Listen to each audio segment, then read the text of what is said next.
Okay, so kia ora koutou. So we're opening the Strategy and Policy Committee meeting on the 23rd of July. We've already had Karakia this morning at the Regulatory Hearings Committee. So then just running straight through, got no apologies. We've got no conflicts of interest at this point. If anything comes up in the meeting, then that can be declared then. And so we have a public forum from Peter Langlands this morning. So Peter Langlands, if you'd like to come to the table, and I will just make a little statement. So if you'd like to come to the table, Peter, and we can set you up ready. I'm not sure. Have we got got a presentation on the screen.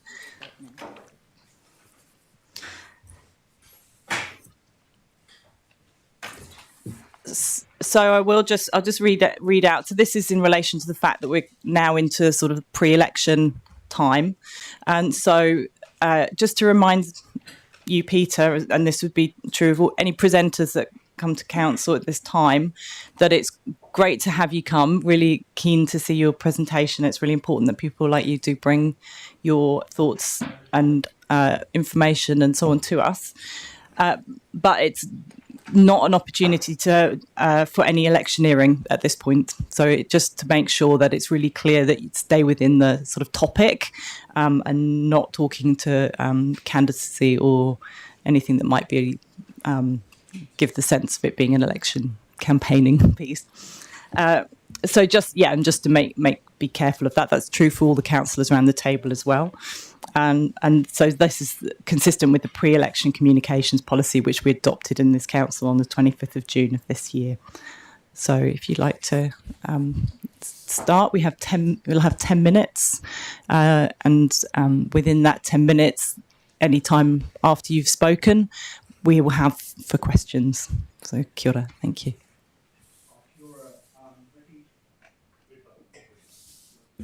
Sorry, active now. Yep. Kia ora koutou. Thank you, Vicky, for the introduction. And thank you, councillors, for attending today. I just thought I'd highlight something that's important, I think, for the region and is an important function of regional councils, and that's the management and protection of habitats for trout and salmon, collectively known as salmonids. I've actually worked as a fly fishing guide for 10 years in the Waitaha region and got to know the rivers and lakes in the region really well, spending a lot of time in the outdoors. So I think it's really important with legislative changes that are going through at the moment that the provisions that are currently in the RMA under 7H stay within, transition into new legislation.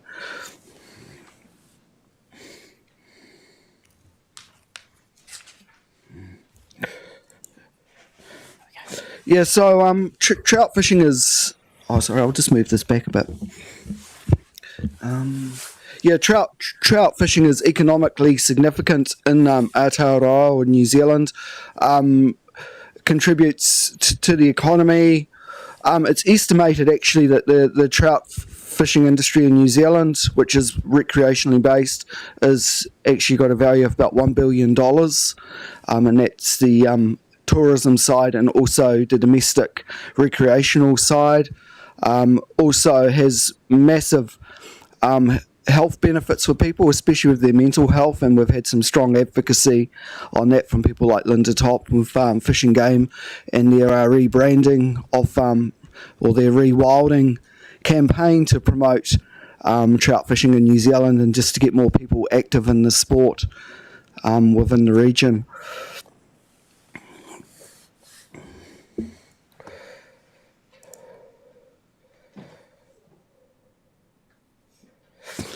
One of the key things really with trout and salmon is the fact that they require really high water quality.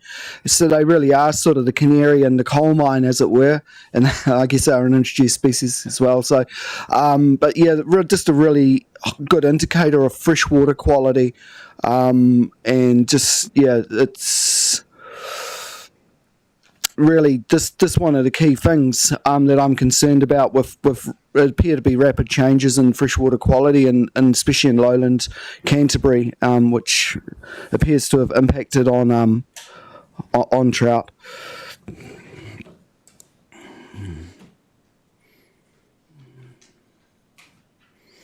This is just a quote actually from Bryce Johnston, who was a former CEO of Fishing Game, and just some key points he makes about the importance of the trout fishery in New Zealand.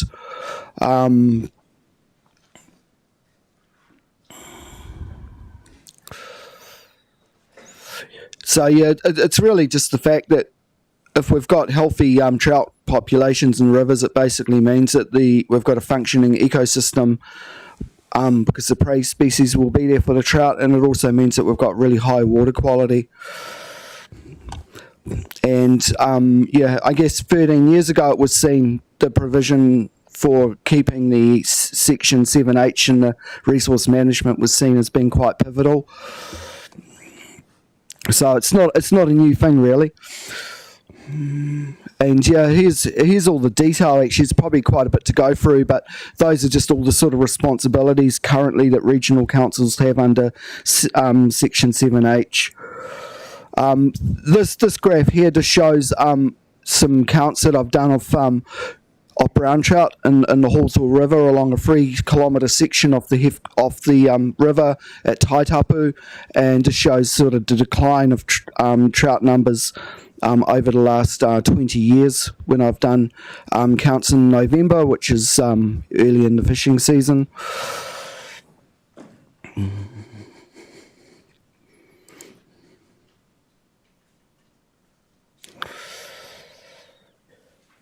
One of the key concerns really has been the loss of the sea-run trout fishery in Canterbury, and that's only really happened over the last decade. Just the numbers of fish that have been caught, especially in rivers like the Rakaia and Rangitata, have really crashed compared to what they were pre-2010. Well, it's actually a 15-year period. It looks like there's been major sort of ecosystem changes in the large braided rivers, especially the Rakaia and the Rangitata, and that's very much a concern as well. We're thinking that the endemic Stokel smelt, which has its stronghold in the Canterbury braided rivers, has had a significant population crash, and that's impacted on the sea-run trout. Siltation and changes in water quality may be issues as well, but it certainly has been quite a big change. Up until about 2010, the Rakaia had an international reputation for the quality of the sea-run trout fishery, and these days the fish numbers that have been caught there are just really low, so it indicates that something significant's changed. The sea-run salmon fishery has collapsed in the last 3 years, although that may not be due just to in-stream factors, but could be factors at sea as well, because the sea-run salmon, of course, do spend a considerable amount of time feeding in the southeast coast ecosystem. So yeah, that's a broader issue. It is well known that high nitrate levels can impact negatively on salmonids, especially trout, and can impact on dissolved oxygen levels in the water.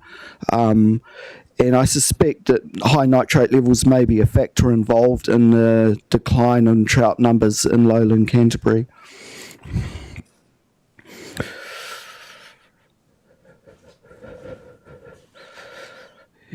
So very much it's a situation of shared visions. I actually wrote an article titled Shared Visions in 1995 for New Zealand Fishing News magazine, when I used to do a lot of writing about freshwater fishing, and it really was about getting Fishing Game, Forest and Bird and other NGOs together to lobby concerns about protecting trout and salmon resources in New Zealand. And this website has been set up by the group, which is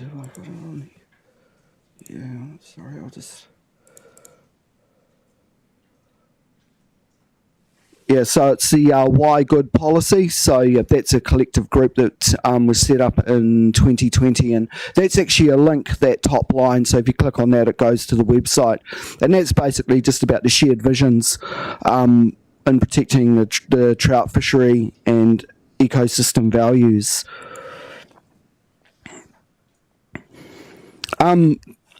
Fishermen are also really important advocates for freshwater quality within New Zealand, and of course in the Canterbury region. People have spent a considerable amount of time out in the outdoors, often in areas that may be a bit off the beaten track. So I think it's really good that fishermen do advocate for environmental protection and have clear pathways where they can inform regional government about any concerns they have relating to impacts on freshwater habitats. Myself, I've actually seen the riparian zone of a spring creek bulldozed in along a 3 kilometre section with Harakiki basically cleared out, and at the time I was advised it was just routine flood maintenance, but over the course of consulting with other government departments, it actually went to getting a retrospective resource consent for ecological restoration. So if I hadn't gone to that small spring creek to go trout fishing, it's highly likely that that damage to that environment wouldn't have been noticed for some time. But I do acknowledge that trout and salmon are introduced species, and they do impact on our native fish, which of course have really high biodiversity values. And I'm aware that we do need to have some zones, especially in the high country environments where we have trout excluded, just to allow the endemic native fish to thrive, especially some of the galaxids that are highly vulnerable to trout predation. But it's really much a bigger picture issue, because really in a lot of areas where we do have healthy trout populations, or we had healthy trout populations, we also had really thriving populations of native fish as well. So the two often do go hand in hand, but there are some sensitivities with some of the inland galaxid species. So yeah, how am I going for time? You've got 15 seconds. Okay. Oh no, thank you very much for the opportunity just to present it. I just thought I'd highlight my concerns. I have actually done work for ECAN in the past. I put together a database of important trout and salmon habitats for Environment Canterbury about 25 years ago. So that's why I'm aware that this provision is in the legislation. Okay. So kia ora, thank you. Thanks, Peter. So I've got a number of questions. Councillor Scott. Thank you, Peter, for coming in and being very non-political. That's great. So I haven't been staying close to the RMA changes that may affect what you were talking about, the 7H provision. Do you think there's a real possibility that could change with RMA reform? I guess Yep. Yeah, I guess anything's on the table, you know. It's, Who knows? I haven't got a crystal ball, unfortunately. Okay, thank you. Councillor Mackenzie. My question's sort of similar lines. As I understand it, Peter, first of all, perhaps I am a licensed fly fisherman, and I fish the Rangitata, Ashburton, Hinds, and Rangitata, lower reaches quite regularly. But my question isn't conflicted by what I'm about to say, by my fishing habits. As I understand it, the changes to the fishing provisions or trout and salmon provisions in the RMA, proposed changes, are based around trying to balance the values of our native fishery against the trout fishery. And there have been one or two court cases, and notably down on the Lindis River, where the court has actually found in favour of native fish over trout fishery to protect them. And so if that's the case, and we are trying to do, and that's the nature of what we're trying to do, and I would suggest that we have as much requirement to give protection to native fish in the lowland streams and hapus of our rivers as we do in the upland bits. How do we balance that if we don't encourage the government to reflect on those changes? Because trout are devastating on a lot of our native species.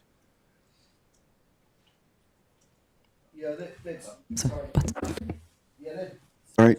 Yeah, that's a good point, Ian. Yeah, it's a very nuanced thing, and we have to look at, I guess, locations on a catchment by catchment basis, and locations really.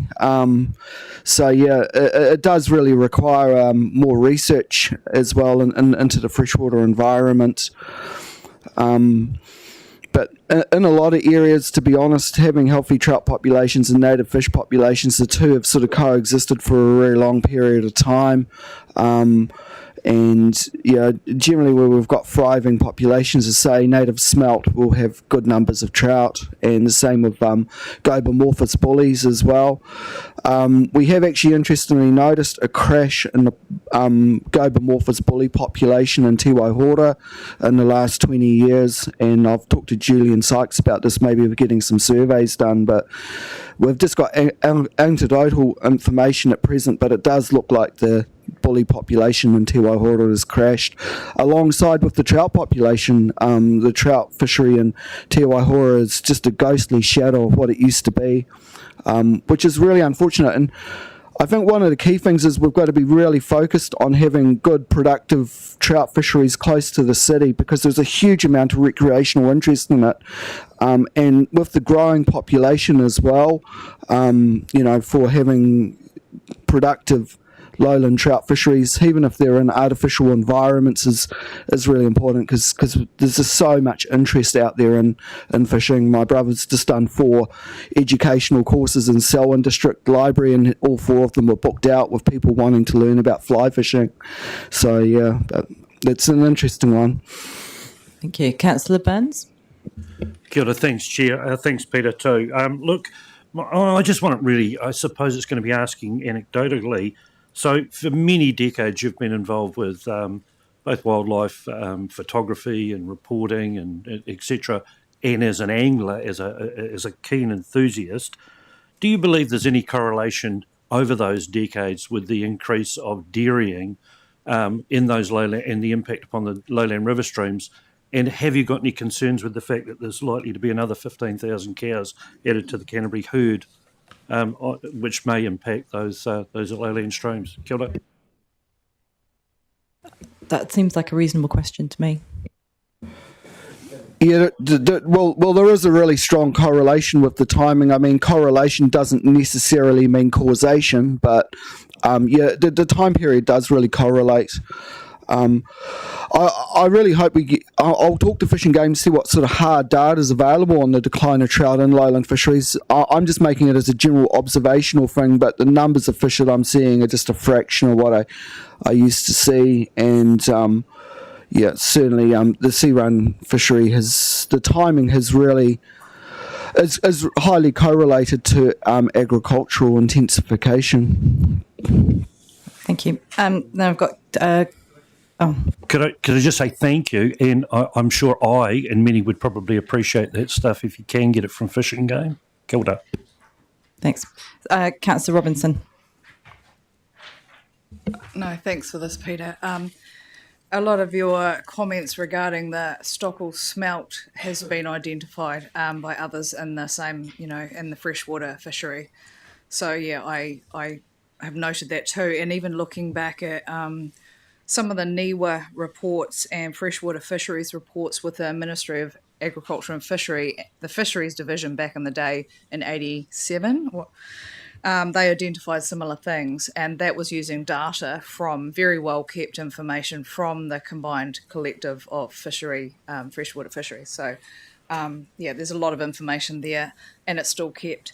But with regards to the Stockel smelt and the redistribution and abundance within these rivers, have you also, in your hanging around the rivers and things like that, have you also noticed a distribution of other species that mostly occupy the sort of coastal marine area, sort of inland river outwards? Have you seen changes? Because I've noticed in the last 18 months by others who safeguard species like the little blue penguin, the distribution's changed according to some of those smelt numbers. Have you seen that yourself? I'm wondering. Yeah, Genevieve, it is interesting. The sea run salmon thing's interesting because obviously salmon feed out at sea for up to 2.5 years before they come back, and their crash in the sea run salmon fishery does indicate there's been significant changes in the ecosystem in the southeast coastal zone. Also correlates to a quite catastrophic 85% decline in the number of breeding spotted shags around Banks Peninsula in the last 30 years. And there's hard data on that that's been collected by Andrew Crossland in the Christchurch City Council. He's going to write it up, I think, as soon as a scientific paper, but the data's sitting there. We have had major changes take place with our marine life, and of course, obviously the rivers and the coastal areas are related for species like salmon and to a lesser extent for sea run trout. But other than the sort of catastrophic decline of the Stokel smelt and also the apparent decline of Gobamorphus bullies and Tiwaihora, I haven't got any detailed observations on any other significant fish declines. Okay, thank you. Councillor Cranwell? I've got you. Kia ora, Peter from the northeast in Linwood. Kia ora, welcome here today. Hey, I can't believe I'm going to say this, but actually, I tautoko support what Ian said. Kia ora, Ian. Thank you for that. That's the first time for a while. No. On that, just regarding, I mean, you answered the one I was going to talk about, and why just up in the why not lowlands as well. But you've already kind of asked that question. My next one is about the nitrates, and you talk about leading to a range of health and welfare issues for the trout, abnormal swimming behaviours, reduced growth, and even mortality. So, first, you've seen that personally, and seen dead trout due to high nitrates? No, I don't have any direct observations myself, Ian. So, yeah, but it is well known in the literature, and I can produce references. But yeah, no, but yeah. Point is, what level of nitrates in the water has really affected the trout? Do you know the levels? No, sorry, I don't know the exact detail there. So yeah, but it's. Yep, no, I don't. That's fine. That's good. Thanks. So Councillor Korako, and I think then we need to wrap that up. Thank you. Morena, Peter. Mihi atu kia koe.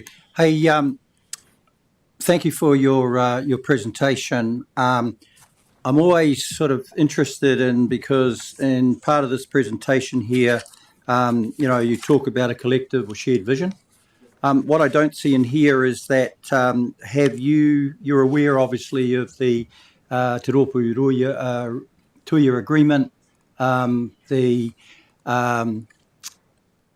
mere fact that why two of us are sitting here is because of the Ngāi Tahu Representation Act, all of that, and yet I don't see any kind of actual relationship with this and mana whenua. And I'm just wondering, I mean, you talk about the fact of being a fishing guide, and I'd say you'd be using, really upmarket. We used to tickle the trout, actually, to get them. But have you actually involved any of the mana whenua organisations like Papatipu Runanga, Ngāi Tuahuriri, which you, and Taumutu Runanga, Wairewa, Te Pātako Rākai Hautu, all of that. And I know these questions are really for clarification. I appreciate that, Nuke.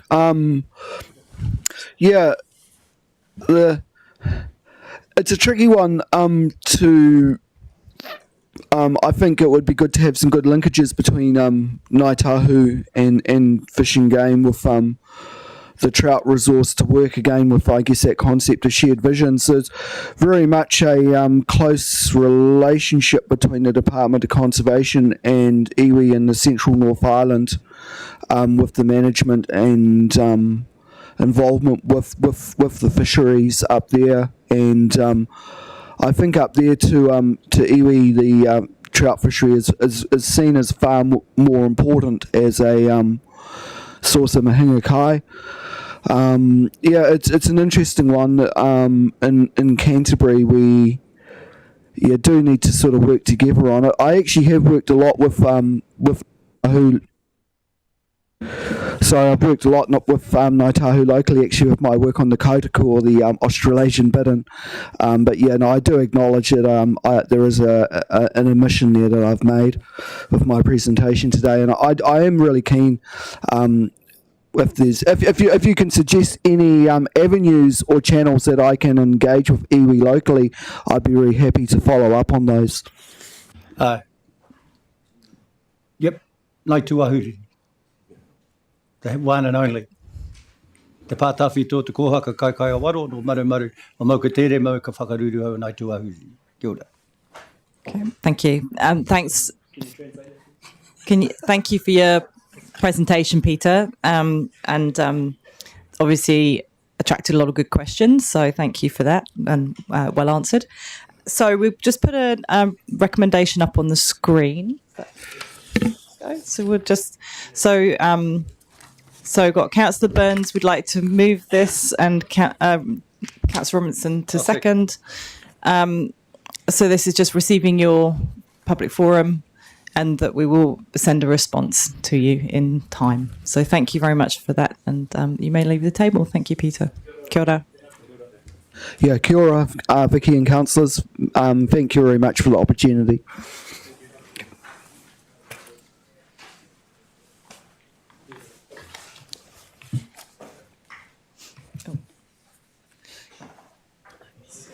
Oh, so I need to put the motion. Sorry, forgotten about that bit. I was just looking at the red light that's still on at the end of the table and pondering if that makes any difference to things. But there we go. Now I can. So now I can. Now I can. Oh, I can too. Forgot about that. I have the right of veto. So just putting the motion. Excuse me. Can I get some attention again, please? Kia ora. Thank you. So just to move on, if we could just, for those who support this motion recommendation, please say aye. Aye. Any against? Nope. So that's carried. Kia ora. So, thank you. So moving on now to the minutes. So item 7.1. Oh, I thought I'd done that bit. Oh, sorry. So I'm jumping ahead. We're actually only at number 4. So deputations and petitions, we don't have any. Extraordinary urgent business, 0.5. There's none. Number 6, no submotion, we don't have any. So now I'm at number 7.1. So minutes, unconfirmed. So does anyone have any comments or edits to make to the minutes under 7.1? Councillor Burns, is it a name? I'd just like to say thank you. So we've got correct spelling all the way through. Fabulous. Thank you. So, so to put out there, so somebody to move this, maybe Councillor Burns, you'd like to move these minutes? Councillor Burns, any seconder? Councillor Ward. So all those in favour, please say aye. Any against? No. So that's carried. Thank you. Okay, so now moving into item 8.1. So this is the items for decision. And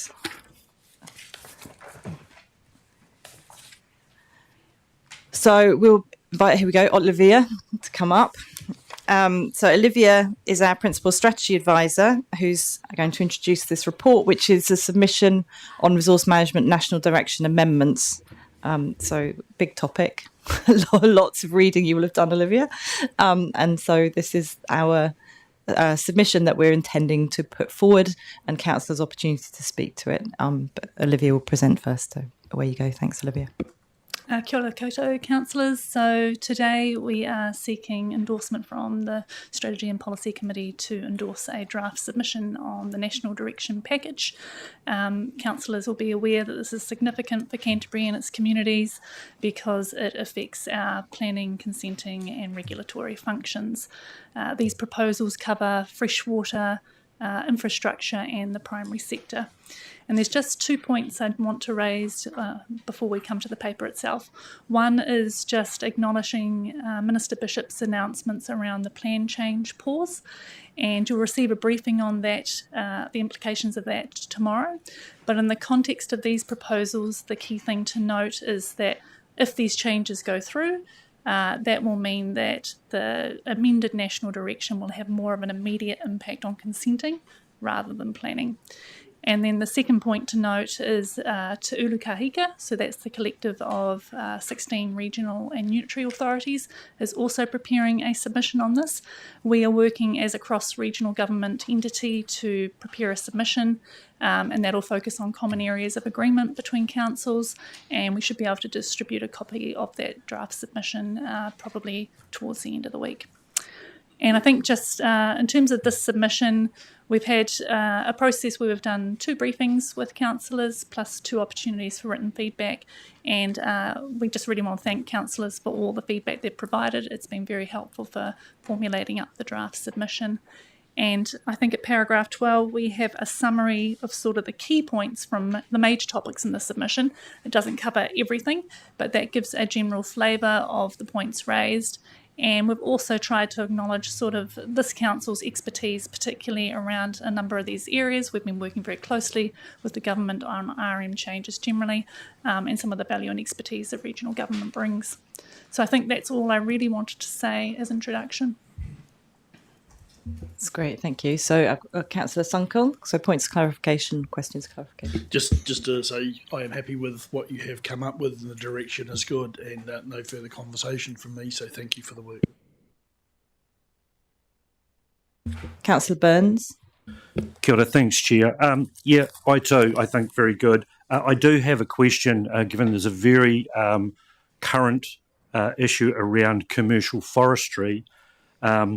And I'm wondering if this is the place to add perhaps one of the perverse outcomes of the ETS rules is the fact that the McVickers site up on the Port Hills is being replanted in pines, given there's been 2 extremely significant fires which have caused the destruction of property and the loss of life. I'm wondering if we should be adding something like that in there, or is there something more appropriate? I think that would be something for maybe the councillors to discuss following the questions. We do acknowledge in the submission some of the implications of the change for carbon forestry in those settings to the social and economic consequences. We don't reference the ETS specifically. I think it's at paragraph 62 or 63, but that is something we could include in the submission. Thank you. I've got Jolie. Kia ora. How do we look through? Really good. There's just one part where I was wondering if I could get some clarity on under the rights and interests of mana whenua for aquaculture proposals. I read point 57, I was like, oh yeah, and then I read point 58 and I was like, oh, I guess a little confused at saying that switching from mana whenua being included in regulatory decisions for access to them in coastal areas to now supporting that consent authorities will have discretion to just consider it on behalf of them. Could you explain that a little bit for me and the reasonings behind that? Kia ora. So generally what we're saying there is that we support the fact that these proposals are intended to uphold and protect and recognise the rights of mana whenua under the Takutai Moana Act. But we're acknowledging that if you shift more activities from a consenting process into a permitted activity framework, then the opportunities for mana whenua to have input into consenting decisions is removed, because that would typically happen through notification proposals or where we seek feedback. And so we're acknowledging that there is a risk there.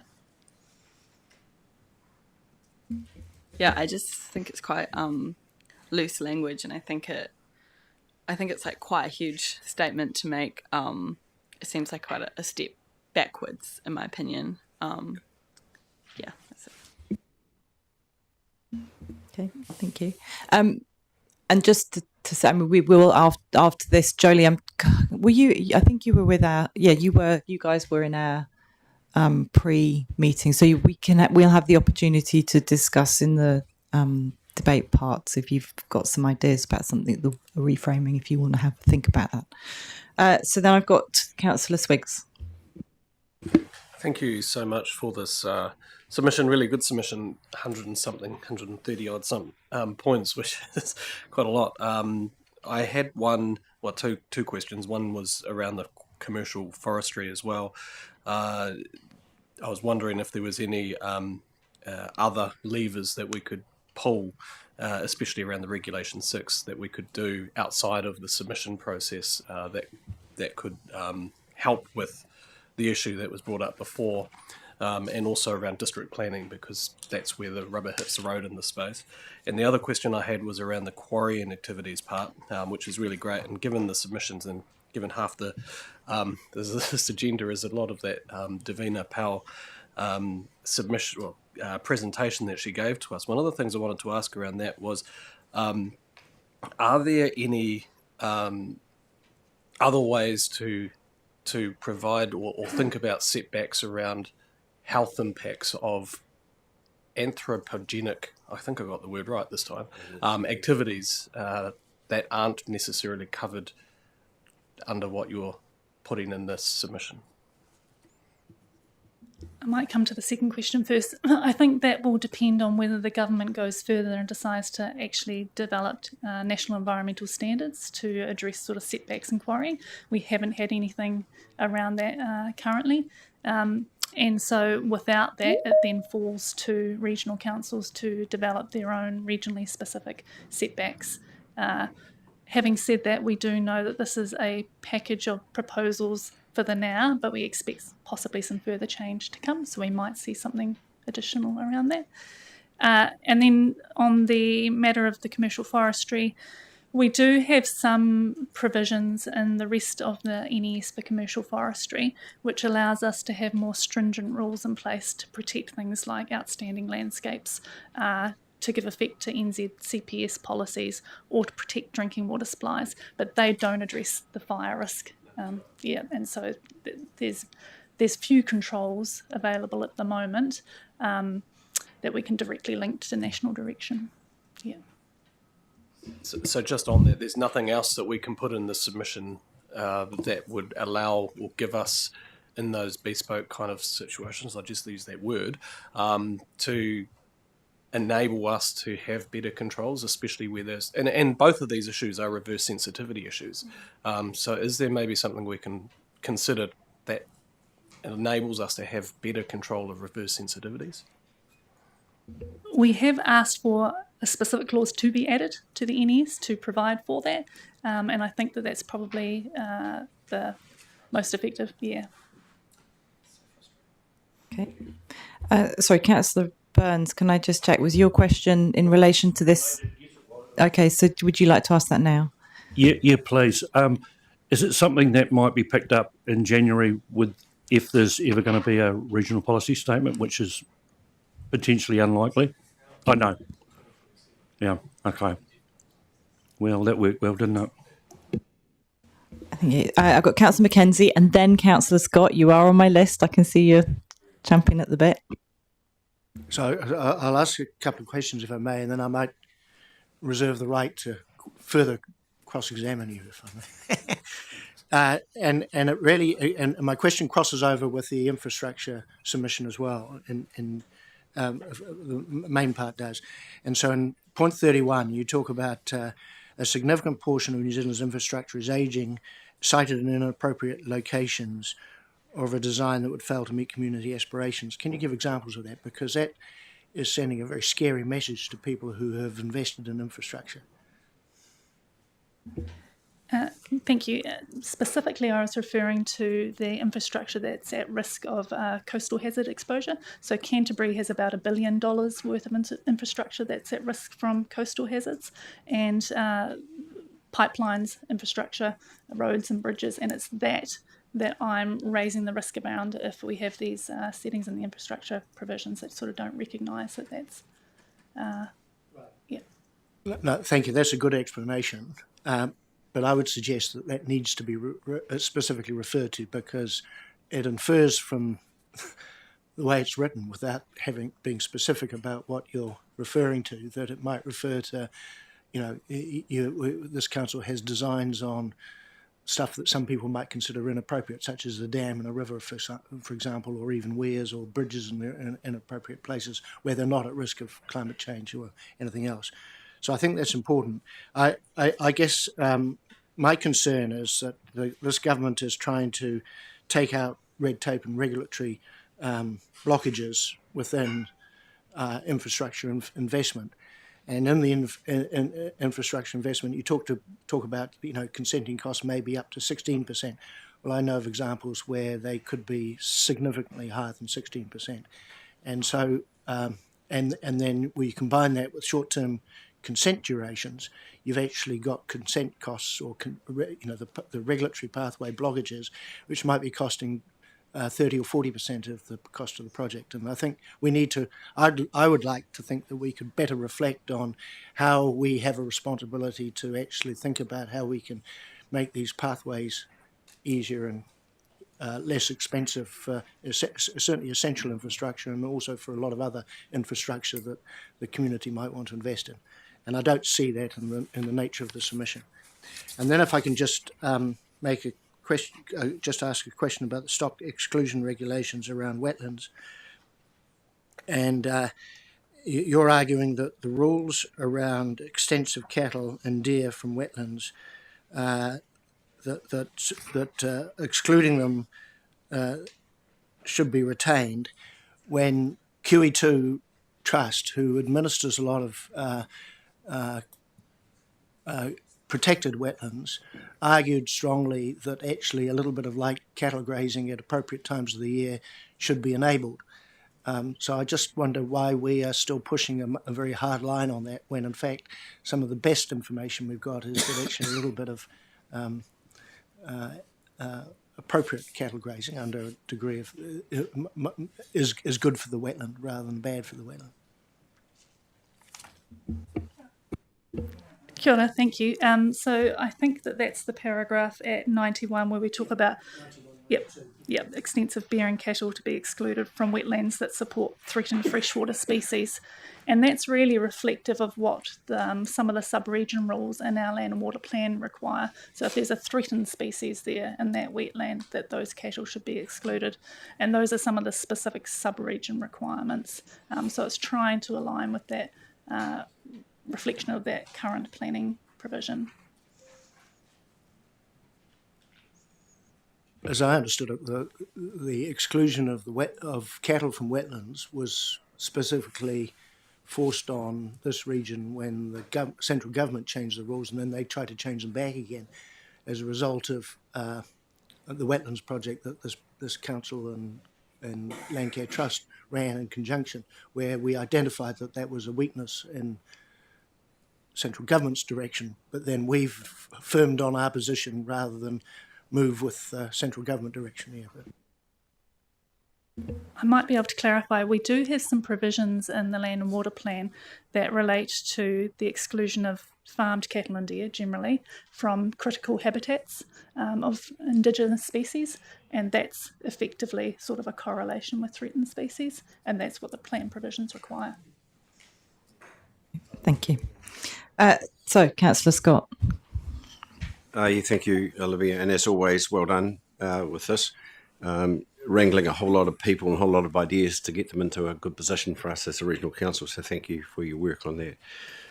My question, it's not a question, it's an observation. When we go to 23, paragraph 23 there, under scope and definition of National Policy Statement of Infrastructure, we talk about green infrastructure, and I guess in this room we know what green infrastructure means for flood management services, but I'm just wondering in my own mind whether we need to be more specific about the hard infrastructure that's involved in that, because unless you're in the game, you don't know the terms. And I would think that there are some people who reading this will go, oh, yeah, that's a great idea, because they'll probably think it's plantings and river berm management and that sort of thing. But in a sense, we've worked really, really hard to try and get infrastructure in terms of the stuff we deliver for river management included, so that can be looked at for funding. So I'm just wondering whether we shouldn't be more specific on that, Olivia. It's not a criticism. It's just that when I read that, I think, not everyone will understand what we're meaning by it. So thank you. Okay, maybe I can just respond. Maybe I can just respond on that. What we have done is at paragraph 24, we've incorporated the more general definition of flood management infrastructure, which is not just the green infrastructure, in the hope that that recognises all those assets. Yeah. Thank you. Councillor Robinson. As always, very thorough and easily readable, which was helpful. With regards to water storage, I'm wondering if we could tease it out to actually address the uniqueness of water storage. One, we need resilience for communities for drinking water, and the other is for the likes of agriculture. And I think if we could be quite specific about that, I don't think there would be quite as much challenge or angst in the community with regards to where that water goes and what for, considering the scarcity of water that we see for available, and the concerns with some of the community drinking supply. That's what I would like to see. And with regards to also the coastal, I do have a hesitancy of questioning or challenging the wording of avoid. I think it's there for appropriate purpose, and in lieu of that being taken out or clarified further, I really don't know what we will have in its absence, because it's very specific, and I really concern. That's one big thing I hadn't really clearly looked at until in the last day or so, and I'm wondering if there's anything we could do to challenge that in a different way, rather than actually, it feels like it's been directed back at government to look at the description of that word, where it should be us saying we need it because we don't have much else in that space. So just on that, I'm just trying to find the paragraph number. No, it's okay. Yep. So, Andrew Parrish, welcome to the table. Thanks. So just to clarify, I don't think I need to look back at the paragraph anyway. Thank you. So we have strongly supported the retention of those avoid policies, which are the protectionist policies in the NZCPS. We are trying to recognise that for particular activities such as renewable energy, that if we want to support our transition away from fossil fuels to renewable energy, there needs to be a pathway through for some of those activities. And it's why we've stressed the importance of very targeted and focused changes to those policies. We're not looking to change the definition of avoid or to reframe it. The Supreme Court's given rulings on that. So we are trying to navigate that careful pathway through. Yeah, I understand that. However, it is meant to be absolute, and sort of toying with that idea, we may lose the ability to do anything. And that is, at the coastal, there was a coastal conference last year, and that was concerned amongst a lot of people as well. So the more strong we can be on that, it would be brilliant. But yeah, I can understand it's a hard space to navigate. But yeah, thank you. Okay, thank you. Councillor Mackay. Thank you very much. And it goes back to the conversations or the questions around forestry and the wildfires. You do actually mention it, but around the impacts, but you've got it under the national hazards as an example. And I'm just wondering, it's obviously a pertinent example to have there, but it also, I'm wondering whether we need to shift it or repeat the messaging back under the forestry section, because I think it is important issues that people have raised. So that's question, clause 35, 36 and 37 sort of address some of the issues that have been raised in the questioning. And it needs to be here as your example, but it feels like it needs to be repeated or reframed in the other sections. So I'm not quite sure how we deal with that in a recommendation, but we'll come to that. And I would just say I'm pretty pleased with the way that's been drafted, and thank you and the team for the work that's been done. So there wasn't a question in there. I'm wondering if Olivia, was there something to answer or no question?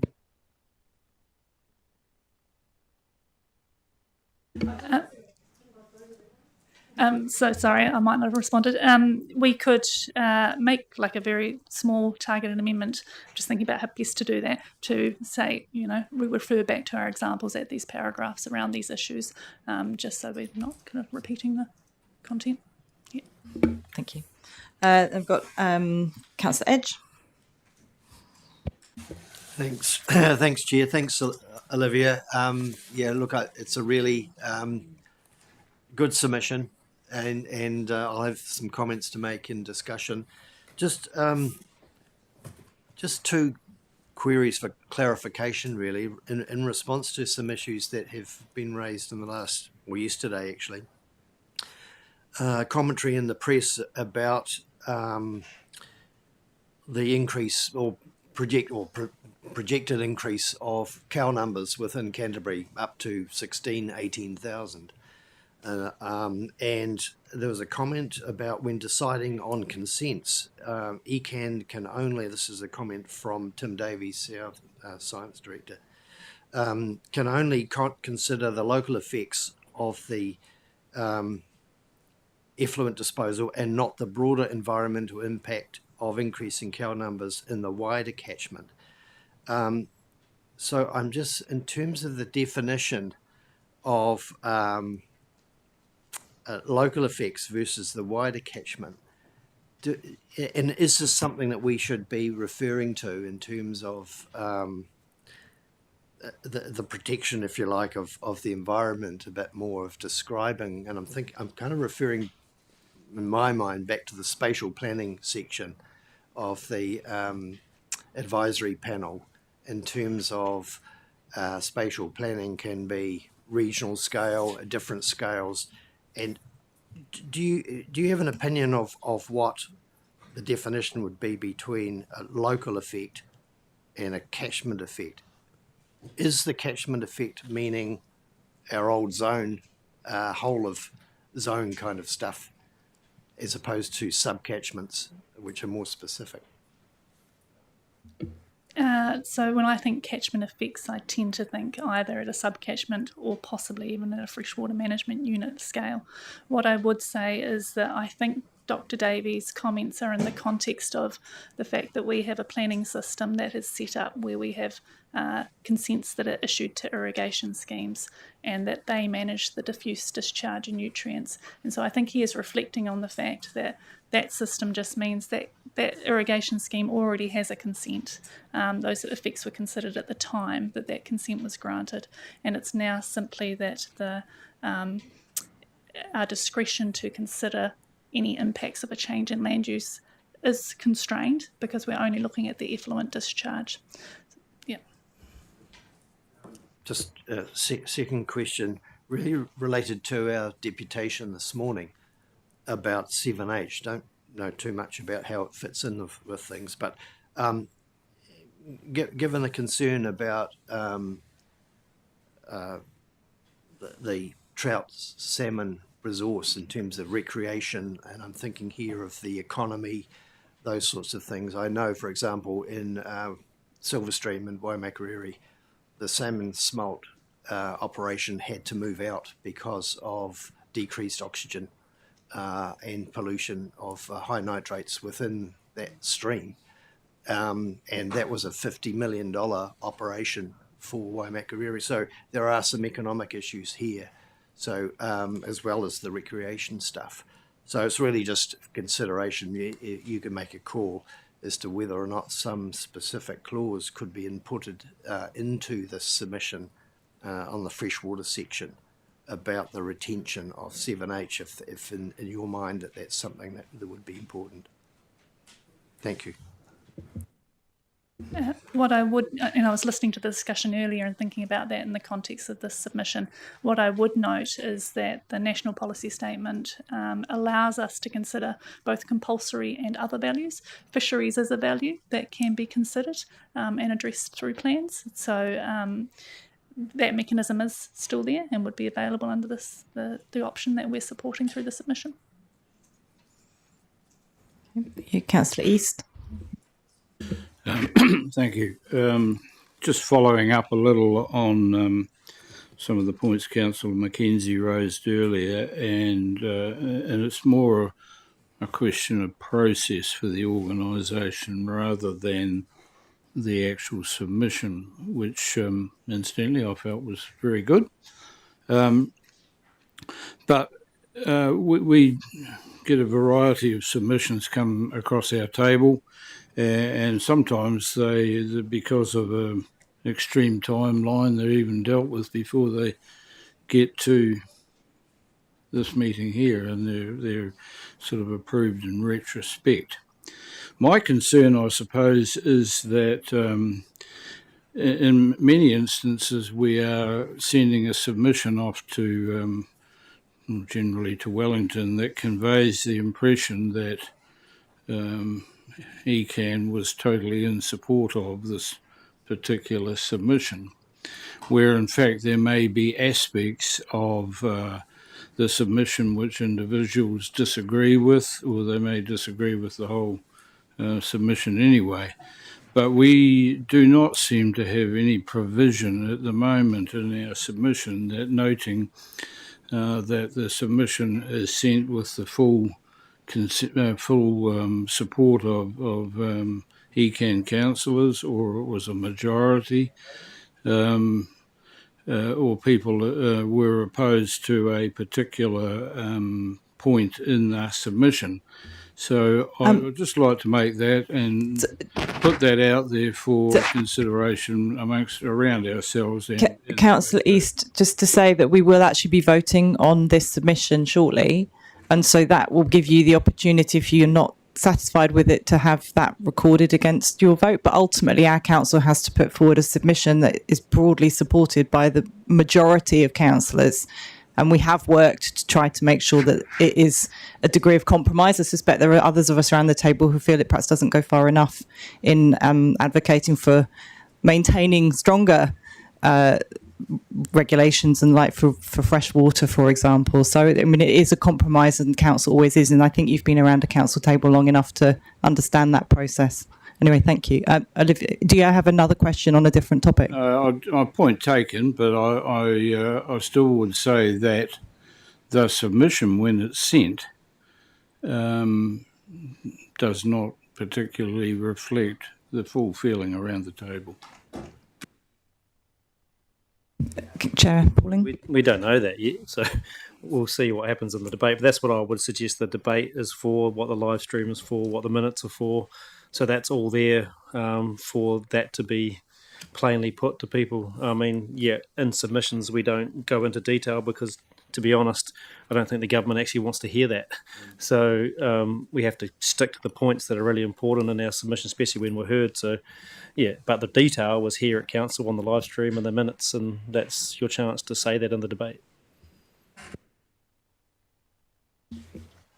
Okay. So, Councillor Korako?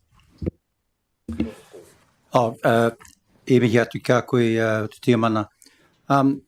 First of all, Olivia, thank you for your report.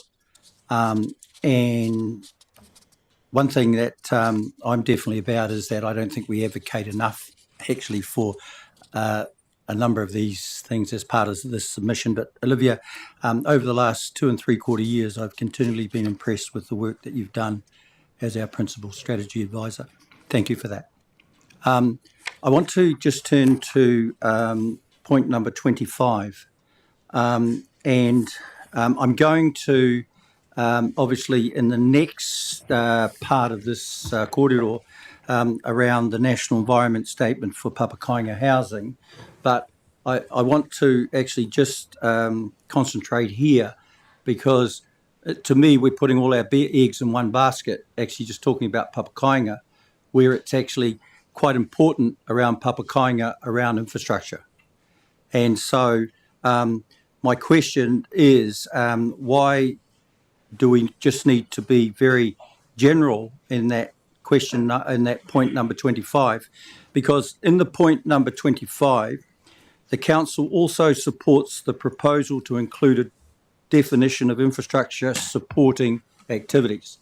And that's probably my point here, is that if we gave an example, and Papakainga is actually one of them, because what's happening, and I'm sure you know, that's scheduled at the end of 2025 within the proposed National Environmental Standards. There's going to be an enablement of 10 dwellings as a permitted activity on Māori freehold land, Māori customary land, and land set aside as Māori reserve land. Now, that's all well and good, but this is the reason why so much sort of Māori housing is so much of a travesty, because it's okay saying that, but it'll never work if we haven't got the infrastructure. And that's always been the barrier. For instance, at Rapaki, sure, we could, and we have built, more Papakainga there, but our old people always said that we're not going to do that if we're not practicing what we preach in actually having the three waters particularly sewer, actually being pushed into the land. And so what they did, it cost them $10,000 per household, but they put their own reticulated sewer system in there. And so this is where we've got a real issue around other Papatupu Runanga in the Ikan Takiwa. And so I'm just asking if that could be used as an example in 25. That's a real example. Kia ora, thank you. Kia ora, thank you for that. And this might give you some comfort. For clarity, in the MPS, there are two definitions. One is infrastructure and one is infrastructure supporting activities. In the definition of infrastructure, they do talk about sort of key infrastructure to support housing, such as like sewer, wastewater, etc. And we've supported those. Yeah. As a treaty partner, they talk about that, but to me, it's actually it's too general. Whereas actually, we could say, hey, a really great example is around the instigation of the MPS environment for Papakainga, rather. NES for Papakainga. That's all I'm saying. Thank you. Yeah. Councillor Robinson, did you have another question? No, I'll just wait for the comment. Debate. Okay, thank you. Oh, then, so I've got Liam. Yes, I just wanted to ask in relation to the concluding remarks. It seems as though in the submission, Council supports many of the proposed changes to the national direction. Looking especially at the sections in relation to forestry and / management, there is a lot of oppose and strongly oppose. And so my concern, and maybe you could provide some clarification on this, is that it seems as though the concluding remarks provide quite a positive view from the council towards the proposals, and would this need to be re-looked at in the framing of the concluding remarks? Kia ora, thank you for the question. I think that's a good point to raise. I mean, we could qualify that a little bit more and just say that there are some proposals where we think change is required, and acknowledge that those have been identified through the submission to give a more balanced framing to it. Okay, thank you. And then Chair Pauling. Kia ora. Hey, thanks, Olivia, and like others, really great work here. So really acknowledge the work you've done in the team, getting us to this point, and of course the workshops that we've had to provide guidance. So I just wondered, and earlier on in this sort of RM reform process, we came up with a list of 10 things that we thought from the previous RM reform that were quite useful. And one example was the definition of braided rivers, or the bed of rivers. Has there been scope during this to push that forward, or is that something we'll do in a future submission? I think that'll be something we will look at as part of the submission on the Planning Act and the Natural Environment Act. I do know that ministry officials are aware of the work that was done by and working with Canterbury on the braided river issue, and it is still a conversation I think will be picked up going forward. So there's opportunity to do that there. Thank you. And a question of clarity from me. So in terms of the vegetable growing part, we talk about not wanting to essentially prioritise or create a winner and loser.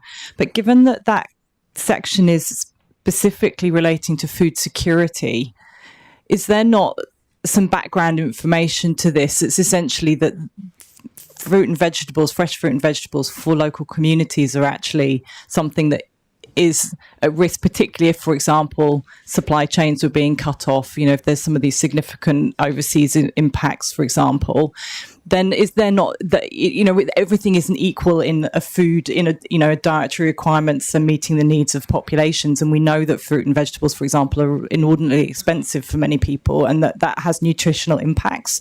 So I don't, it feels like we're coming at it purely from a what are the nutrient losses point of view, but actually it's what are the nutrient inputs to our fellow citizens point of view is I think where this is coming from. Could you just elaborate or confirm for me that? Kia ora. Yes, and you're correct. We have looked at it from the perspective of nutrient discharges and just making sure that we don't get ourselves into a situation where we're enabling one activity that might have particularly high nutrient losses at the cost of another that effectively has the same nutrient loss or less. And there is just a risk that if we put in something that specifically recognises commercial vegetable growing, that we do that. So we haven't addressed sort of the issue of wanting to encourage sort of fresh supply of vegetables. It's really just about making sure that we don't have a perverse outcome by enabling one sector at the cost of another. Okay, so yeah, I mean, looking at things in a wider benefits point of view, I think actually should be the role of a regional council, not exclusively down a single lens. And actually, when I looked at the Waimakariri nutrient losses that was done for PC7, I think it was a NIWA report, when you look at the ratio of land area to nutrient losses, dairy was absolutely the biggest ratio, and the horticulture and vegetables was a lesser ratio, still substantially more than, say, lifestyle blocks, but nevertheless, it was clear where, and in part that was relating to soil types and where those types of products are grown. But I wonder if there's something that could be put into there to recognise the fact that there is a that this is looking through a very single lens, and that there are other aspects that could be taken into account on that. But we can have that in debate. Kia ora. Potatoes are great. Highly nutritious. I think we better wrap up. I think that's everyone's questions for clarity, and so we can move into debate. So Olivia, if you'd like to move back from the table, that would be great. Thank you.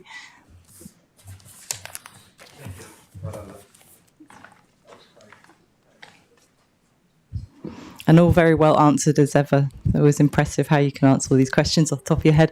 So we have the proposal on the table, the recommendation on the table. So do I have a mover? Councillor Edge, and a seconder, Councillor Swiggs. So I'll open up then for debate. So I haven't seen anyone put their hands up as yet. Would like to comment. So Councillor Robinson, would you like to start, and never others signal to me? I think this is a very robust piece put together by Olivia and her team. However, I strongly suggest that we do separate the water storage situation into industry versus public, because we've got an increasing issue with the likes of security for drinking water. And when I visualise it, I look at other places where they do it well, and it's and with regards to the avoid in the coastal policy statement, I think we really need to strongly support it in lieu of not having much else to protect our coastal marine area at the moment, with a lot of things up for grabs. Policy 11 is not Policy 11 without that word. I strongly suggest that we sort of take that on and change that. There was one other thing that I wanted to say with regarding simplifying fish passage as well. I think we really also need to include in this the ability of assessing fish screens and the appropriateness of fish screens in the right place.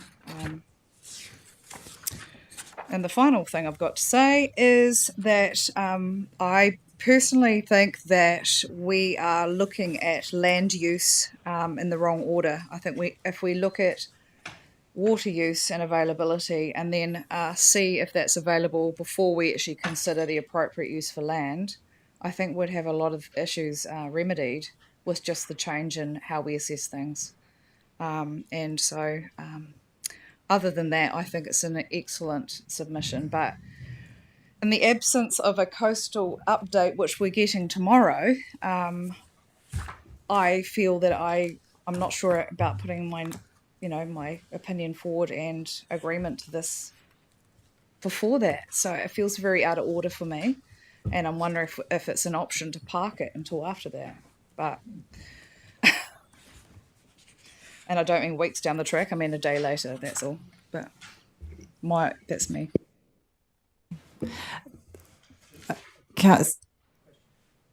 Yeah, okay, Councillor McKenzie. So if we pass this, that's assuming that all the discussion we've already had, there'll be no changes. There have been some specific requests from various councillors for changes. What's the intent? How are we going to proceed? That was exactly the question I was about to ask, because I just, normally we would put in some suggested wording and make amendments and so on. So I'm a little bit unsure as to quite how we do this now. Chair Pauline? Yeah, I mean, there's a couple of ways we can go, isn't there? But I heard Olivia say that there were some things that maybe, like in response to Liam's question at the end, maybe that is something we could do. One option is that we take a slight adjournment and get them listed up, those things that we feel are possible and that there may be support for, but that could take us some time. And I don't know if that will, be useful. The other thing is you just have the debate. We pick up things that people are putting forward. Everyone gets to have their say about the things they do and don't like. And then you put it to the vote and see where it goes. So that would be the quicker way of doing it, I suggest, but it might not be satisfactory for everyone. And I just, as well, my sort of sense of things, I don't know if Olivia's sense of this was as well. Some of the things being asked for were sort of like a sort of clarification, slight enlargement of the context, and that's a bit different. If you're looking to switch from supports to not supports, that's a really fundamental change. And I think this, this has gone through a process already that's landed here. I think if there's something really specific that a councillor wants to put that's a complete reversal of what's in here now, then yes, that needs to come forward as an amendment at this point. But otherwise, if there's the bits I think that Olivia was able to take away from our questions that were just elaborating and providing some useful context, then I think that we would all be satisfied with that it's not changing. What we don't have broadly what we've got. Sorry, Chair. What we don't have is a sort of minor amendments resolution to allow those minor amendments. And I agree with you that if they're minor and don't change your position, then that's okay. But we don't have that resolution, so we might need to put one of them. So again, might need the staff to work on that one. And I agree that if a particular councillor has a particular strong view, they need to do the work around an amendment and come up with that wording and put it to us all and get a mover and a seconder for all that and to go through that process. So people need to do that like now. I'd suggest. Yeah. The other point to make as well is councillors are always able to make their own submissions. You know, we can put our own personal submissions in on anything that's in front of the government. So I think that's another way to go if you have a strong view on something. Are these hands up to want to speak to this particular point, or is this to speak in debate? Okay, Councillor Scott. Look, Madam Chair, I don't want to put too much pressure on you, but this is yours. This whole process is yours. It has been through a process and got us to where we are now. Given that people are picking away at things really rather than trying to make substantive changes to this, and we've got one of the best people that have facilitated this process. I was pinging off you though, Greg, to Olivia in the country. In fact, I think we should be satisfied that we've got ourselves to here. I don't know how you'll handle this, Madam Chair, but I'm hopeful that we can expedite it, I should say. Hold on 1 minute. So we will adjourn a moment just so that we can get the recommendation up for minor changes. For one, that is necessary, and I think there were absolutely some points made before that are adding clarity. And I think Councillor Mackay, for example, raised one. And then if councillors have something specific, it's going to give you a couple of minutes to have a think about if there's something really specific you want to put to the table. But I think we're broadly there. So Vicky, if I may just follow up my question, because clearly you were thinking about it, and I think your direction and Peter's direction is I have no issue with. But there were some. So I guess you've asked for. There are some things that were considered just a tweak and clarity, and there are others which were significant, and I'm not sure which are which. And so perhaps if we get some clarity as to which Olivia thinks were tweaks and which are perhaps clear changes of direction, such as supporting the retention of Section 7 for trout as opposed to our native fishery. I would have thought that's a significant change, but I may be wrong. So I'd just like some clarity around what's in, what's out, please. Okay. Olivia, are you able to do that? Have you got the notes and you want to put that through? So we'll just adjourn one. No, Olivia, if you'd like, we'll adjourn for 2 minutes. Get the thing up on the screen. That'll give Olivia time to pull her thoughts together on there, and we'll pick it back up. Thank you.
So we can take your seats. Thank you. Okay, so we've gone live again. Come back. We've got a second recommendation now about delegating for minor amendments. So could I just have confirmation from the mover and seconder that you're happy to accept that second recommendation? Yep, I'm getting nods. Okay, so that's all fine. So then we've got Olivia is going to just clarify for us what things she thinks that we came out of the questions of clarity are sort of minor amendments that don't fundamentally change the council's position that we've come to through a process, and then those things, and then if there's anything that's more of a fundamental change, which we can then bring into the debate and see if there's a way forward or not. Kia ora. So I picked up 3 key points. The first related to Councillor Mackenzie's clarification around the infrastructure being sited in inappropriate locations, and just noting an example or a footnote that we're referring to effectively coastal hazard infrastructure and the $1 billion worth of exposed infrastructure we have there. The second one was Liam's point. Just about to call you Councillor Liam, but I'll just call you Liam, just around sort of moderating the concluding remarks, just to make sure they're a little bit more balanced. Councillor Mackay's suggestion around acknowledging paragraphs 35, 36 and 37 around the NES for commercial forestry and reflecting those through. So those are the 3 key points that I picked up. The one that I think is requiring possibly debate and consideration is the comment around the NZCPS avoid provision, because that might be quite a shift. So those are the ones I've noted. Yeah. So that would be also another one where I think we would we could put something in to say we acknowledge the need for provision for papakainga, and sort of leave it sort of there as an example. And the food, vegetables, that there's a broader context that could be looked at, and we're focused on nutrients. Is that something that's... So that one's a little more tricky in the fact that we're just making the point around sort of not wanting to have that winners or losers feedback. What we could do is state that we acknowledge the importance of fresh vegetables and the benefits that they provide, while still keeping the remainder of the provisions, if that's something that's acceptable. Okay, so councillors have heard all of those points. So if there's anything in, firstly, the suggestions that are relatively minor that Olivia's raised on those, including Councillor Karakia and my points. If there's a general agreement that seems okay, if it isn't, can you put your hand up and talk to make that clear? Well, actually, I am going to agree with what Olivia said, but if I can just make a comment about the vegetables. The majority of vegetable production in Canterbury is actually large-scale commercial vegetable production, and I think certainly my view as a partial vegetable grower, but not a big-scale vegetable grower like Leader Brand and a few of the big guys, is that actually this is there shouldn't be a drafting gate, whereas if you're a vegetable producer, because then you've got to define what you mean by that. So I thought that Olivia's original submission was probably about right for vegetable production. Councillor Ward? Yeah, and I've got the same view. That I totally agree with Olivia's comment. Having been a vegetable grower, I mean, majority of it is large scale, and so I agree with what's in the statement. And so comment that it's important for our nutritional needs isn't... that's fine. I'm not going to argue that one. We'll leave that one go. But I mean, all vegetables are growing under a QA program, NZ Gap and things like that. So everything's done above board. So I don't see where the problem is. Yeah. Right. So, Councillor Burns. Well, I was just going to say, and when I brought up earlier on about the topical issue of the commercial forestry, I get it, so that's cool. I wanted to literally say what Peter had said. This is sensational, And with 18 voices around the table today, it's not going to be everyone exactly perfectly right, but certainly there are other opportunities for bits and pieces as well to be doing outside of this particular stuff. So that's all I wanted to say. Thank you. Okay, thank you. Well, good. That's. Did I have something? Someone else? Correct, Councillor Chapman. I just wanted to note. So Jolie brought up about 57 or 58, Olivia, and just because, and you explained that it's because we support the ability for councils to have that discretion, but in doing so, if things go to permitted, then opportunities for input by mana whenua to regulatory decisions will be removed. I'm wondering again, it's really just a minor thing to say we acknowledge that that could happen, because the way it's reading is like, it's almost like we're supporting that. So would that be okay if we just put like, as a consequence, we acknowledge opportunities for input by mana whenua to regulatory will be removed or could be removed or something like that? Yeah, is that okay with everybody? Just so it's not so hard and fast. Can I speak to that? I was like, that makes a lot of sense and it clarifies it for me, and what you said as well. But I still think the words for the council supports the proposal to provide consent authorities with discretion to consider the effects is like a little problematic. And personally, I would like to see it say something like provide consent authorities with discretion to consider the effects after engagement with mana whenua. So like there's still that consultation between, like, I think it's very, like, if anybody's speaking on behalf of you about something that then they don't know personally, is very hard to do. And I think non-Māori speaking on behalf of Māori access to coastal areas is slightly just, I don't know, strange to me. Yeah. Okay, thank you.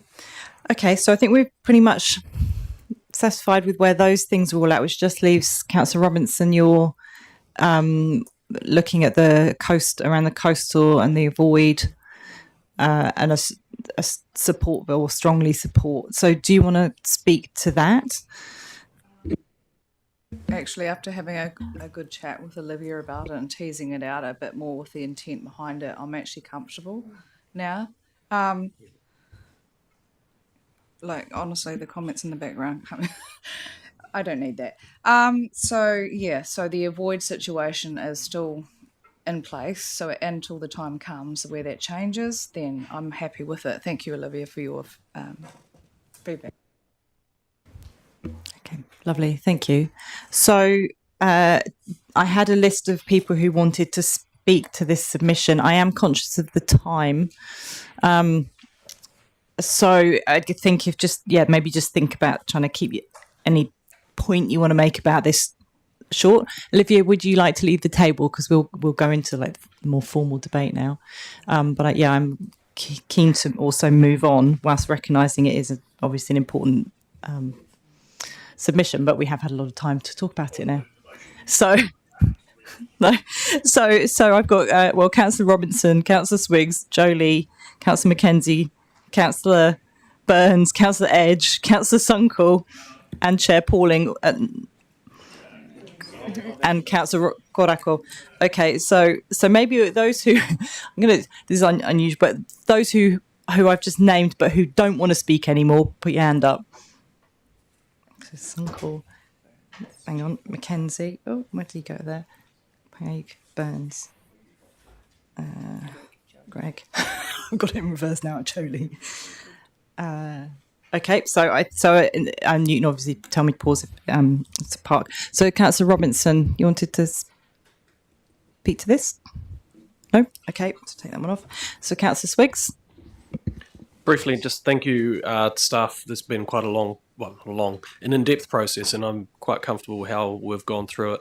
Really appreciate everything that you have done for. But I just wanted to really, I did want to speak because I really want to go through the importance of the submission for our region and the strong points. And obviously, it's not going to please everybody.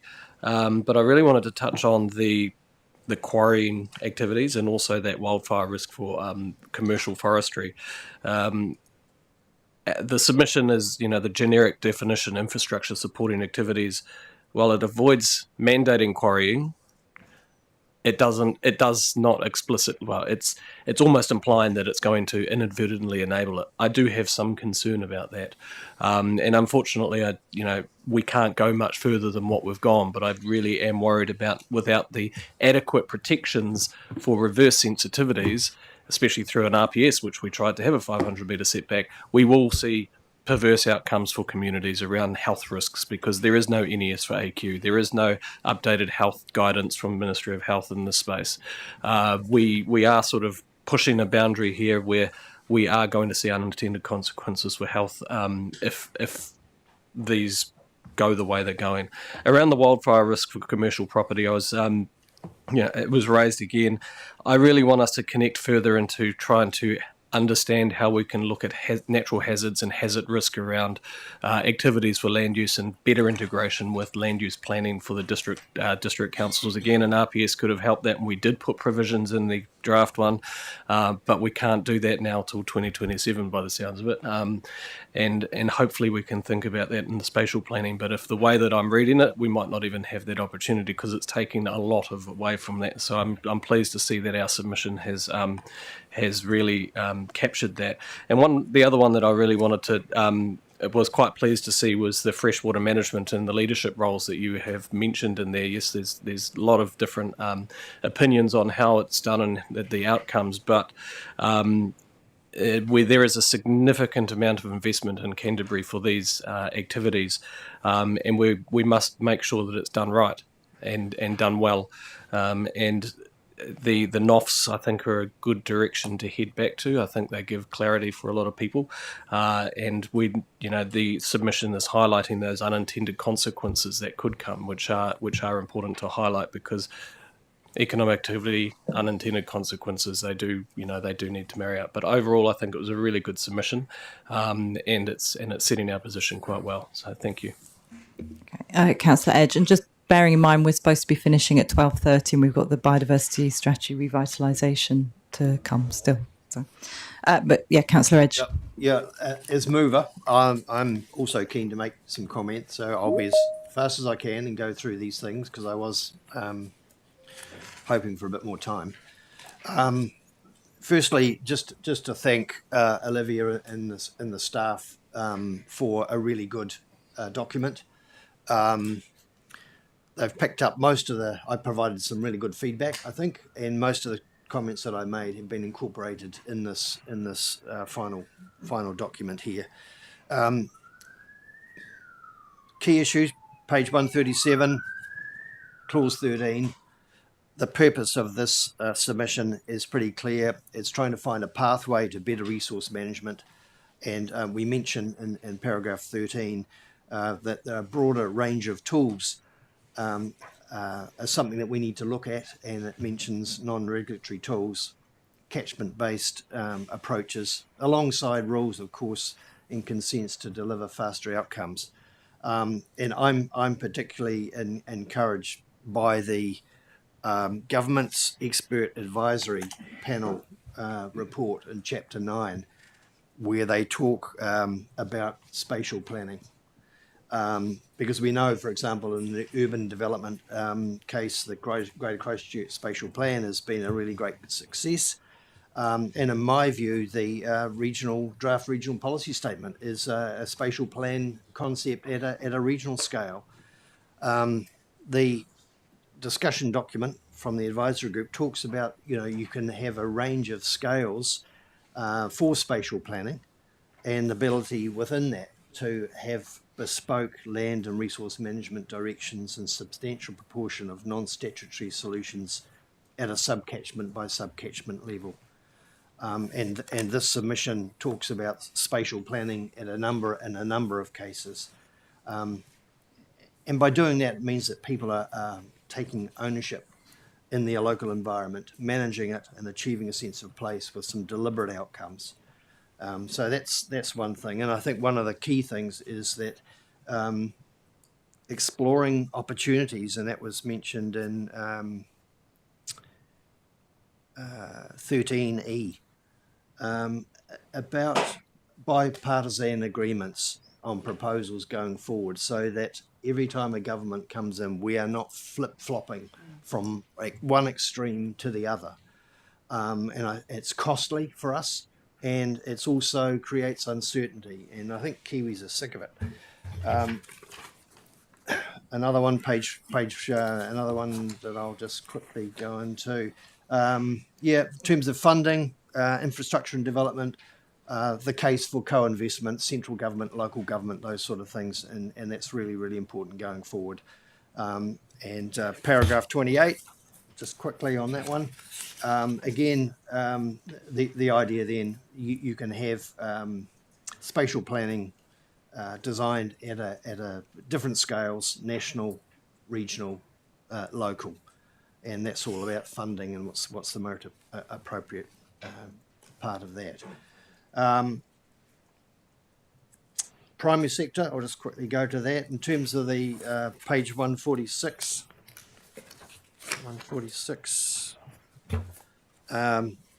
clause 73, 74, and thank you, Olivia, for explaining what you're meaning by those. But it is, it's pretty clear, really. We've got some really good policies and objectives within the New Zealand Coastal Policy Statement. But by supporting a policy 11, 13, 15, we are noting the importance of those policies in terms of ensuring that the adverse effects on New Zealand's most sensitive ecosystems and outstanding landscapes and natural features are avoided. However, we also acknowledging at the same time in the same paragraph that the absolute requirement to avoid adverse effects has been creating a barrier, but in my view, the section 6 or policy 6 and 8 are all about thinking about these things, and it's about the appropriateness of place and those kind of things. Highly productive land on page 84, 85 or point 84, 85. That's really important as well. The total removal of LUC3 to take the protected land, if you like, from 24% down to 4% is a bit worrying. Only because that with climate change we are likely to have the need to work with those LUC3 land for either agriculture or for horticulture. And so, I mean, that's something that we... So, Councillor Edge, that's 5 minutes. Yep. And I'm conscious we've got 146 paragraphs in this submission, so it's going to take a while, which we don't have because we've got... And I would really, really like to get to our Canterbury Biodiversity Strategy Revitalisation because we will run out of time, or we've got an energy inventory this afternoon that we've not heard anything of yet, and I would really like to have time for that. Just to close then, I mean, it is a good document. We've covered a lot of ground here, and I hopefully the government will actually look at these things because they are worthwhile and they're very good, and it's very clear document. That's great, thank you. So, Councillor Korako, and again, just a plead really to be... Yeah, very mindful of time. I just want to acknowledge the work that Councillor Edge and myself have done on this feedback, and particularly using Councillor Edge as the voice of feedback that you've actually just heard. But one thing that I want to concentrate on is the National Environmental Statement on Papakainga housing. And I base this on two things. One is that if you look at the 2023 data on Māori ownership, there is actually around a 30% deficit on between Māori and non-Māori. So the negative is with Māori. So that's something that we really have to be mindful of. The other part of this is sitting at this table actually enables us to advocate for legislative and policy changes. And this is what we're doing here, actually, in this submission. But the important thing about the NES Papakainga, and one thing that, we've kind of been quite general here in what we are actually going to submit on. And all I really want to do is to just be that we need to be very mindful that when you're looking at enabling housing intensification on whenua Māori, and also including provisions for nohoanga. Because we talk about papakainga, but we also need to be mindful about kainga nohoanga. And what is that? Kainga nohoanga is traditional settlements in traditional settlement areas for Māori. The other part of this is that we cannot shy away from the fact that when you look at all of this between papakainga and kainga nohoanga, what this needs actually is to enable intensification on Māori whenua. We actually have to coordinate the approach. And we've kind of said that here, but we have to be always mindful that the coordinated approach is about whenua governance, it's about planning framework adaptation, infrastructure enablement, cultural integration, and access to funding and technical expertise. And so all of this, finally, to summarise, is that this kaupapa, and it's actually only very general in the submission, is that it ultimately supports the reconnection of whānau to whenua through modern kainga nohoanga and also traditional and contemporary needs. So we need to be very, very mindful of that. I tried to get some kind of input into the infrastructure part of this submission. We kind of got a diluted way of doing it. That's cool, but we need to be mindful of that NES papakainga. Kia ora. Okay, Councillor Cranwell. Kia ora tātou. I just want to probably acknowledge the process, how we got to where we are. I mean, it's a huge amount of work. Just looking at all the packages, to 1, 2, 3, and we've also got fourth one coming. But just to acknowledge that, we had a briefing, a great workshop on the proposals, and we did seek councillor input and feedback, which had informed the development of our submission. So just acknowledging the whole process, sitting around the table, hearing everyone's whakaaro, and actually the give and take in that workshop to, people had to give up, things, etc. So just acknowledging the ECAN staff to get to where we are, I really acknowledge that. And also probably some things I really like where in the submission is regarding the input on slash management, especially with what's happened in Te Tauihu and especially in Kaiterere as well, and opposing that section of the NES CF. So I'd like to acknowledge stuff on that. Continuing on the NZ Coastal Policy Statement and also simplifying fish management requirements and adding to Councillor Korako's point there, to elaborate further on Papa Kaika, and especially here in Ōtautahi Kaika Nohoaka, as it's in our greater Ōtautahi Spatial Plan. Kia ora. Now, Councillor Edge, as the mover, you have a right to reply. And I would like to acknowledge that I know that you are such a diligent councillor, and I know that you always put so much information into staff and that your input is invaluable. And I would like to acknowledge that. Some apologies for being so pressed for time today. So that's okay, Chair. I've got 5 words, key words that I've picked up in this whole of submission. Collaboration with our communities. Partnerships with central, regional and local government. Funding and financing issues need to be resolved. This document and our suggestions are enabling. So more than 5 words, but anyway. That's a lot more than 5 words, Councillor Edge. Can we move it? Yeah. And probably the critical word for me is spatial planning tools. Are potentially a powerful mechanism for us in Canterbury or nationally to resolve some of these issues at place. And we will be having a briefing on that. I've had it confirmed. We haven't yet quite locked in the date, but we will be having a briefing. So that's great. Can I have all those who are in favour of the recommendations, please say aye. Aye. Any against? No, so that's carried. Thank you. Oh, sorry, Councillor East. Do you want that recorded? I'm abstaining, thank you. Right, Councillor East abstain. Thank you. Right. So,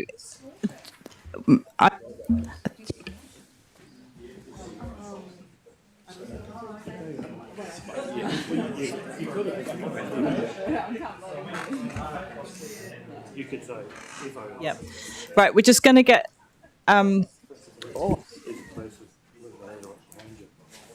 Yeah, we'll get started with Alex's presentation. I can see Alex online. Oh, we've got the resolution now for. Right. Okay, so we'll extend now, and then we can run through the revitalisation without break. We've got Celia first. Sorry, get this right. But first of all, we'll extend the meeting. So we've got a resolution on the screen. Can I have someone to move it, please? Chair Pauling, someone to second. Councillor Ward. All those in favour, please say aye. Aye. Anyone against? No. So that's carried. Thank you. So then we have Celia coming to the table to speak to the paper initially, and then Alex. We'll move across to Alex after. Oh, hang on a minute. No, I haven't communicated this right. We're jumping ahead. Sorry, that was a bit. So sorry, Celia. That's what's confusing me. So we will do the biodiversity revitalisation, and it might be that we just have to leave some of those other things sitting on the table or taken as read. So I really want to get to the revitalisation. Yep. So we're going to 9.2. Sorry, and I hadn't. Yep. Okay. So Alex.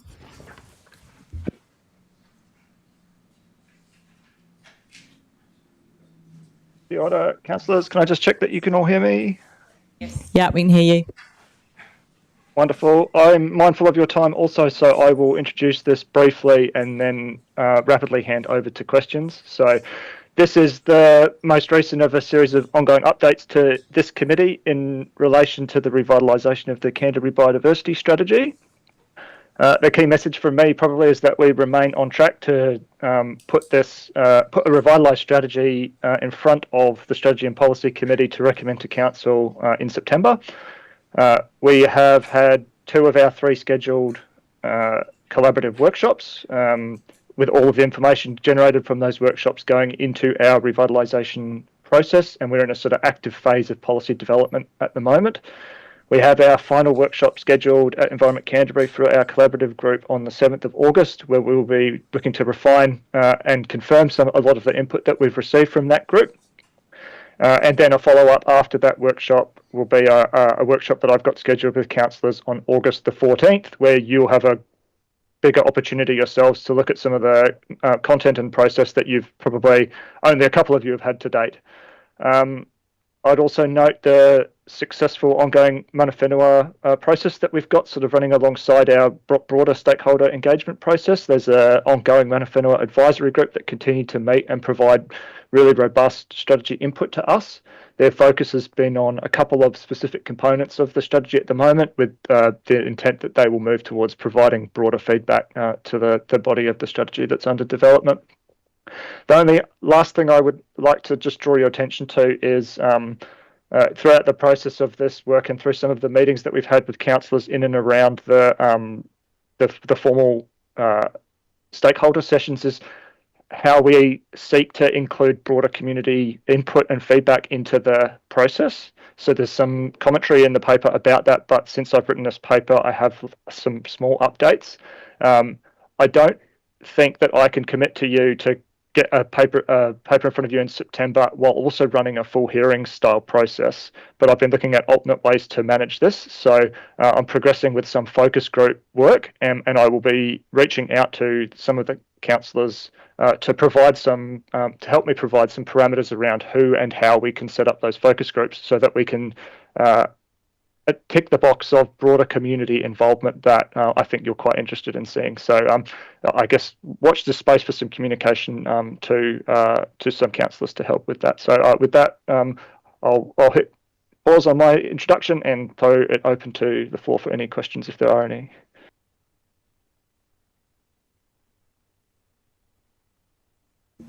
Just looking around the table, can't see nobody's got any questions.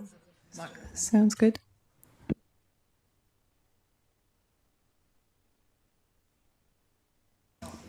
Does anyone have anything they want to? Councillor Edge? Yeah, just querying. I didn't realise that we were then going to go to a consultation process with other stakeholders in community. Where did that come from? No. So I may have misled or slightly misspoken there. I'm saying that I can't commit to doing that. I know that it had popped up a couple of times as a question from some of the councillors about how we might receive broader community style input. And I've just investigated the options for that and can't deliver the time frame of September while running a formal hearing style process. So I've been looking for other ways where we can get a broader community input, and I'm looking at some sort of community focus groups that will provide perspectives from our Wataha community beyond just the stakeholders that are involved in a much more streamlined way than that broader process. So apologies if I've confused you there. Okay, thank you for that, Alex. So I guess the question I have is that obviously it's all quite tight. Do you feel confident that you'll be able to get a draft to the stakeholders that are going to go to the 7th of August workshop in time that they can actually properly look at it before that actual meeting to make sure that it's, an efficient, useful meeting? Yes, so we've been working on a draft at the moment. It's continuing to be refined, obviously. We aim to have something distributed to that group a week in advance of that meeting. I guess just trying to be mindful of that limited amount of time that we have with that group. We want to really focus them on the most critical parts of the strategy and also have some continuity in the process that they've been really involved in to date. So we've been a bit targeted with their time in terms of providing some input around the vision and goals and actions within the strategy. So want to give them the strategy to look at and review as a whole, but we'll probably try and look for that continuous process and most meaningful input and best use of all of their time in that last session. So yes, is the short answer. Great, that's really helpful. Anyone else? Any more questions? No. Okay. So thank you, Alex, for that update, and I look forward to hearing more about what the 7th of August. And also, I know we have a councillor workshop as well, or a meeting to when that draft's done, and after the 7th, I think it might be the week after. And so I look forward to that too. And thank you very much for all your work on this. And I know time frames have concentrated, but it'd be good to see it. Thank you. Right, can I have a mover and a seconder, please, for the recommendation? So Councillor Robinson and Councillor Edge as mover and seconder on there. So open to discussion. Did anyone? Councillor Robinson? No, thanks for the... Oh, he's gone, is he? Oh, no, he's still there. No, thanks for clarifying that. It did seem a wee bit confusing, just, the tail end of it, but it's good to see that it's still on track for endorsement for that date. Also, I've just had added to my schedule too, so the pre-workshop strategy conversation. So no, thanks for that, and all looking good so far. Thank you. Councillor Swiggs? Yeah, I just want to say thanks, Alex, for presenting this to us, and Table 1 is very clear about the timeframes. So thank you for making a clear table there about what's going on. I think, the getting the feedback from the community, I think we've heard, I haven't been directly involved in this process, so I've been trusting others to be over top of it, because we've got some good people who are very much over top of this stuff. But I think, what I've heard, there's been a lot of people involved, and gathering those will be really important and really good. So I think, you've got your work cut out for you for the time frame, but I'm pretty confident that it'll be done, and I look forward to seeing it. Anyone else? No. Oh, if you're the mover, so you do have a right to, at the end. Yep. I was just going to say, the workshops have been really good, and a lot of different people in the mix. So it has been well put together, especially by I can't even think of the external group. Boffa School, yeah. Boffa, So they've actually collated everything really well and led it like a very professional workshop. So, it's in good hands as well. Great, thank you. So all those who are in favour, please say aye. No? Any against? No. So that's carried. Thank you. Now, it's 12:32 now. We actually have a strategy and policy meeting on the 6th of August.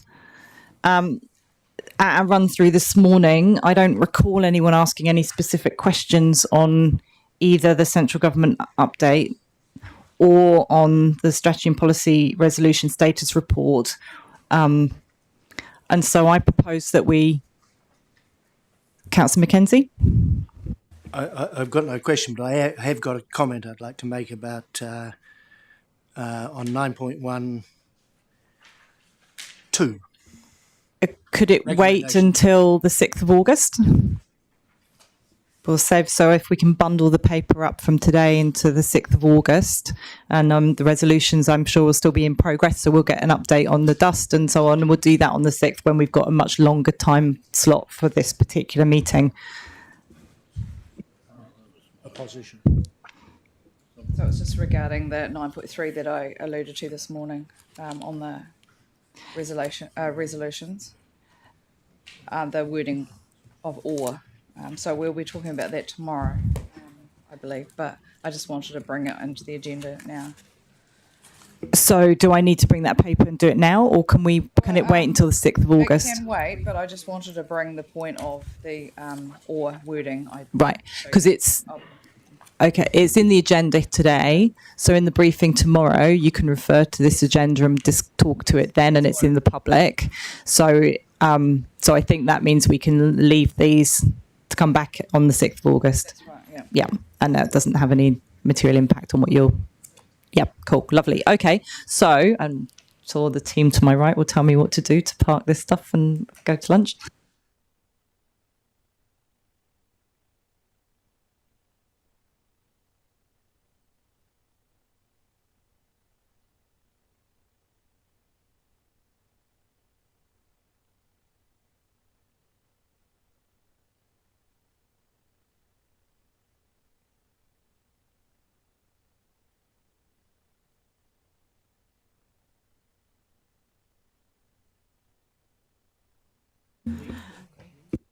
Okay, so I'm being told we're better off adjourning till tomorrow afternoon and then finishing it off.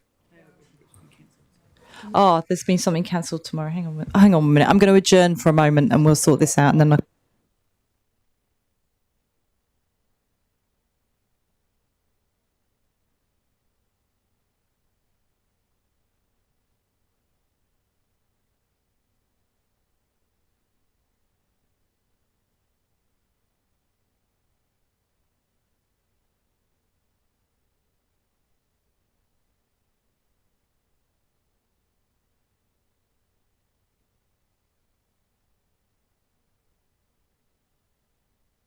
plan A, we're going to park it. We'll get the right resolution and then we'll bring it.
Okay, so here we are. We have a resolution on the table agreeing to let items 9.1, 9.3 lie on the table. So I'll move it. We've got a seconder. Oh. Clarity, Vicky. Do you need to specify that when they will be brought back? I don't think. I mean, they are just standard papers that come through every strategy and policy meeting. So. You can, because we can bring them back. Oh, we can. All right. So we'll add to come back on the 6th of August. Yep. Thank you.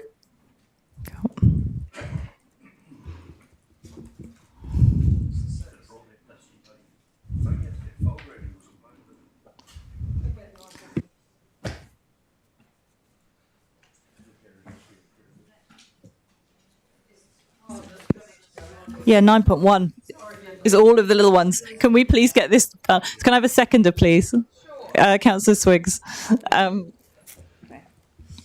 And so all those in favour, please say aye. Any against? That's carried. Thank you. Okay, so then it's just for me to say that the next meeting will be on the 6th of August at 10:30.